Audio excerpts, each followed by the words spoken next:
Hello నేను CS Rao. Pastor Praveen అంత్యక్రియలు అయితే ముగిశాయి. ఆయన మరణ విషాదం మాత్రం ఇంకా క్రైస్తవ సమాజాన్ని వెంటాడుతూ ఉంది.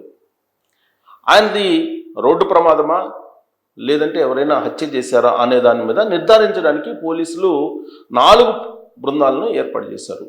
ఈ 4 బృందాల్లో ఒక బృందం హైదరాబాద్ నుంచి ఆయన ప్రయాణం సంఘటన స్థలం వరకు ఎలా జరిగింది అనే దాని మీద అన్వేషిస్తూ ఉన్నారు. సీసీ కెమెరాల ఫుటేజ్ అన్నింటిని కూడా అనలైజ్ చేస్తూ ఉన్నారు.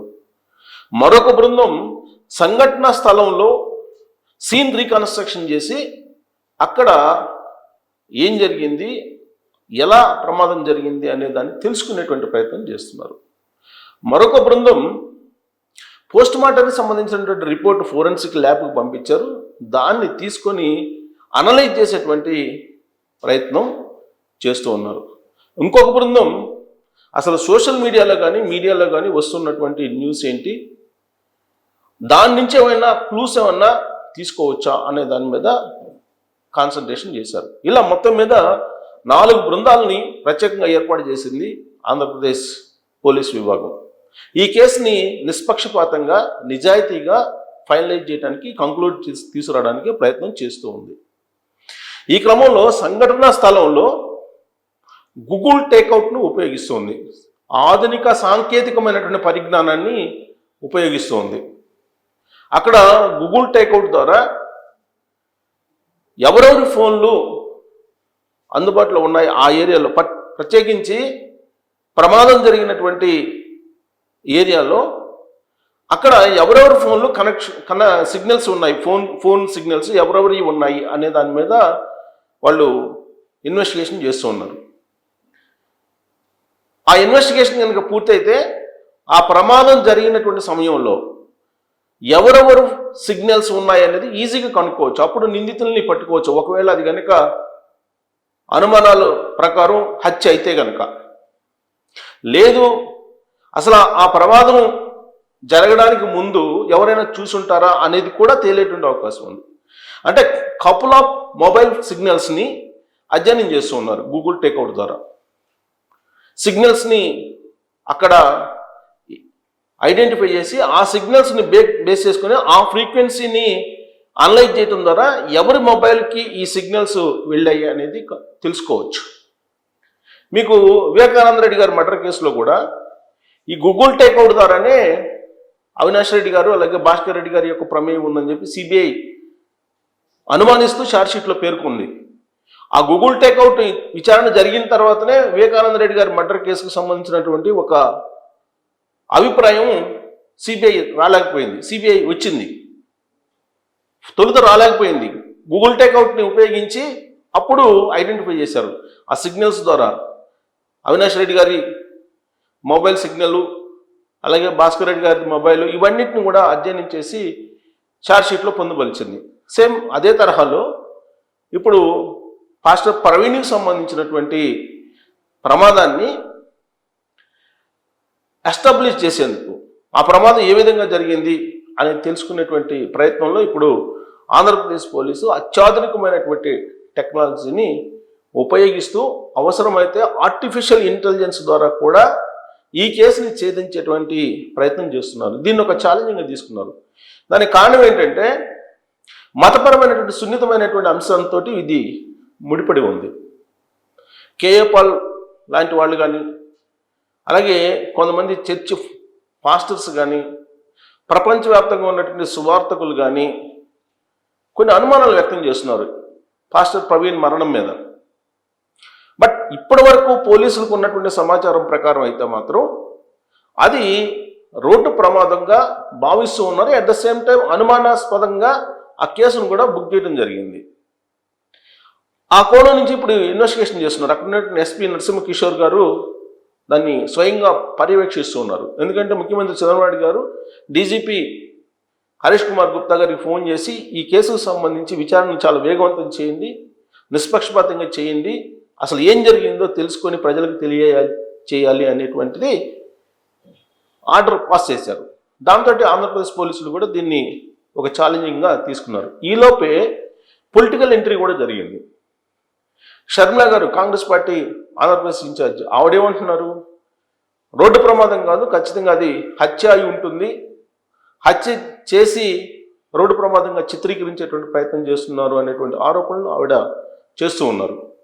అలాగే మాజీ ఎంపీ హర్ష్ కుమార్ గారు గోదావరి జిల్లాలో క్రిస్టియన్ సంబంధించినటువంటి ఒక మంచి ఫాలోయర్గా కూడా ఉన్నారు. ఆయన కాంగ్రెస్ పార్టీ సుదీర్ఘకాలం పాటు ఆయన పనిచేశారు కాంగ్రెస్ పార్టీలో, మాజీ ఎంపీ. ఆయన కూడా ఈ రోడ్డు ప్రమాదం మీద అనుమానాలు వ్యక్తం చేస్తున్నారు.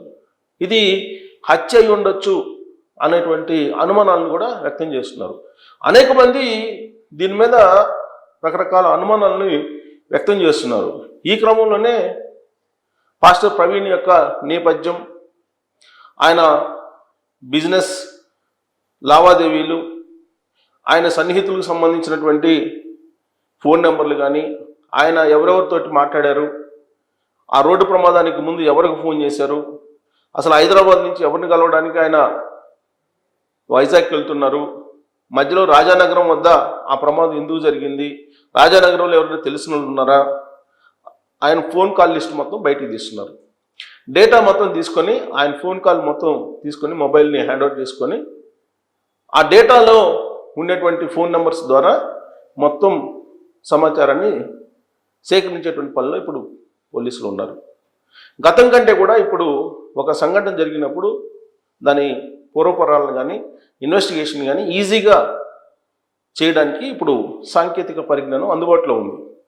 పైగా pastor Praveen mobile hand over చేసుకుంటే కనుక ఆ మొబైల్లో ఎవరెవరితోటి ఈయన ఎక్కువగా మాట్లాడారు, ఎవరెవరితోటి బిజినెస్ డీల్స్తో ఉన్నారు, లేదా ఎవరెవరితోటి పాస్టర్లతోటి ఈయన టచ్లో ఉన్నారు, ఇవన్నీ కూడా వచ్చేటువంటి అవకాశం ఉంది. అందుకే ఫస్ట్ బేసికల్గా ఏంటంటే ఒక సంఘటన జరిగిన తర్వాత ఇమీడియట్గా అక్కడికి ఫోరెన్సిక్ అధికారులు వెళ్తారు, అలాగే డాగ్ స్క్వాడ్ని తీసుకెళ్తారు. అక్కడికి వెళ్ళేటువంటి టీము, ఇన్వెస్టిగేషన్ టీము అక్కడ మొత్తం ఆ స్పాట్లో ఉండేటువంటి వస్తువులన్నింటినీ కూడా సేకరిస్తుంది ఫస్ట్. ఆ తర్వాత దాన్ని అనలైజేషన్ చేయడానికి పంపిస్తూ ఉంటారు ల్యాబ్కి. మరి డాగ్ స్క్వాడ్ అయితే రాలేదు. ఎందుకు రాలేదు డాగ్ స్క్వాడ్ అంటే, ఈ మధ్యకాలంలో ఆంధ్రప్రదేశ్ పోలీస్ విభాగంలో ఈ పోలీస్ డాగ్స్ చాలా చనిపోయినాయి. దానికి కారణం ఏంటంటే కలుషితమైనటువంటి ఆహారం, నాసిరకమైనటువంటి ఆహారం పెట్టడంతో ఈ ట్రైనింగ్ అయినటువంటి డాగ్స్ చనిపోయాయని చెప్పి గత వారం రోజులు క్రితం వచ్చినటువంటి న్యూస్. బహుశా ఆ కారణంగానేమో డాగ్ స్క్వాడ్ అయితే రాలేదు. బట్ అక్కడికి మాత్రం ఫోరెన్సిక్ నిపుణులు, అలాగే పోలీసుకు సంబంధించినటువంటి ఇన్వెస్టిగేషన్ చేసిన టీమ్స్ వెళ్ళాయి, ఇన్వెస్టిగేషన్ చేస్తూ ఉన్నాయి. అయితే పాస్టర్ ప్రవీణ్ యొక్క శత్రువులు ఎవరున్నారు అనే దాని మీద కూడా అనుమానాలు వ్యక్తం చేస్తూ ఇన్వెస్టిగేషన్ చేస్తున్నారు. ఇప్పుడు ఆయన మాట్లాడేటువంటి మాటలు ఏ విధంగా ఉంటాయి, ఆయన వ్యక్తిత్వం ఎలా ఉంటుంది, ఆయన వివాదాస్పదమైన వ్యాఖ్యలు చేసిన సందర్భం ఏంటి అనే దాని మీద కూడా ఇప్పుడు పోలీసులు ఆరా తీస్తున్నారు. సోషల్ మీడియాలో వైరల్ అవుతున్నటువంటి ఒక వీడియో నేను మీకు వినిపిస్తాను ఇప్పుడు, మీరు కూడా వినండి. ఆయన ఒకనొక సభలో, ఒక మీటింగ్లో ఆయన సీత రాముడి మధ్య ఉన్నటువంటి సంబంధాన్ని ఏ విధంగా ఆయన చెప్పారనేది మీరు వినొచ్చు. నేను ఆడియో వినిపిస్తాను. ప్రవీణ్ సీతారాముల మధ్య ఉండేటువంటి సంబంధాన్ని ఏ విధంగా చూపించాడు అనేది. ఏమంటున్నారు అని అంటే, ఆయన ఏమమ్మా అంటే నా సొంత మాటల్లో నేను చెప్తున్నాను, యాజ్ ఇట్ ఈస్ రిపోర్ట్ చేయట్లేదు. నేను నీ మీద ఎంతో ప్రేమ ఉండి నిన్ను గెలుచుకోవడానికి రావణుడితో యుద్ధం చేశానని అనుకుంటున్నావేమో. అలా కాదు, నీకంత సీన్ లేదమ్మా. నేను నా కులధర్మం నిర్వర్తించడానికి, నా కులానికి ఉన్నటువంటి గొప్ప విలువను స్థాపించుకోవటానికి, మరియు లోకంలో ఉన్న వాళ్ళందరూ నన్ను ఎక్కడైనా దుమ్మెత్తి పోస్తారేమో దాని నుంచి నన్ను నేను సంరక్షించుకోవటానికి మాత్రమే నేను గెలుచుకొని వచ్చాను. కాబట్టి అంటే రాముడు సీతతోటి చెప్పిన మాటల్ని ఈయన ఉటంకిస్తున్నాడు, ఈయన అక్కడ దగ్గరుండి విన్నట్టు. పైగా ఆయన తన సొంత మాటలని చెప్తున్నారు. చూడండి ఎంత దారుణంగా మాట్లాడారు రాముడు సీత రిలేషన్ గురించి. కావాలంటే లక్ష్మణుడితో వెళ్ళిపో, లేకపోతే భరతుడితో వెళ్ళిపో, లేకపోతే దాన్ని ఏమంటారు సుగ్రీవుడితో వెళ్ళిపో. అంటే సుగ్రీవుడు ఒక జంతువు కదా, ఒక వానరుడు, మనిషి కాదు. వాడితో వెళ్ళిపో, లేక ఇంకా అది కూడా కాదంటే విభీషణుడు రాక్షసుడితో వెళ్ళిపో అని నేను మాత్రం నిన్ను ఉంచుకోలేను అంటాడు.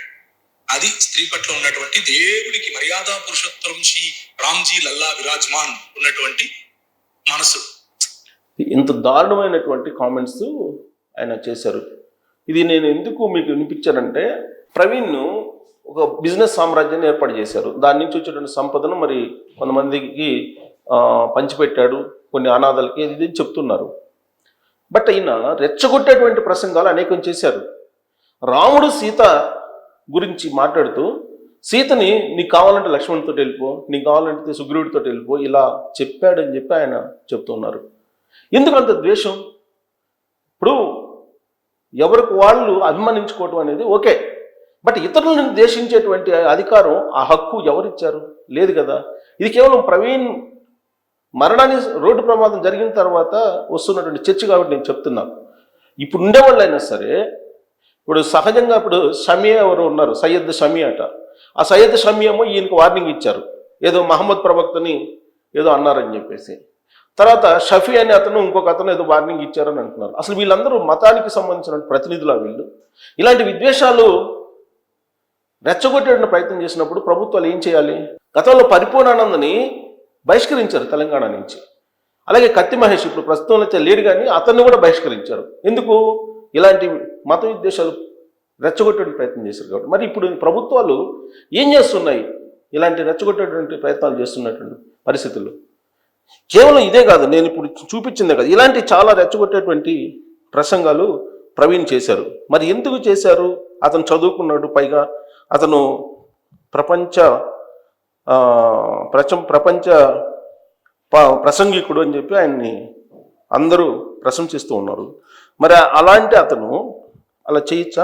తప్పు అని బైబిల్ చెప్తుంది, చేయొద్దు అని బైబిల్ చెప్తుంది. సనాతన ధర్మం అంటేనే ఇది అని ఇది చెప్తుంది. ఉదాహరణకు ఇది ఎక్కడి నుంచి తీసుకొని చెప్తున్నానంటే మహాభారతం నుంచి తీసుకొని చెప్తున్నాను. యుధిష్ఠిరుడు అంటే ధర్మరాజు చెప్పినటువంటి స్టోరీ.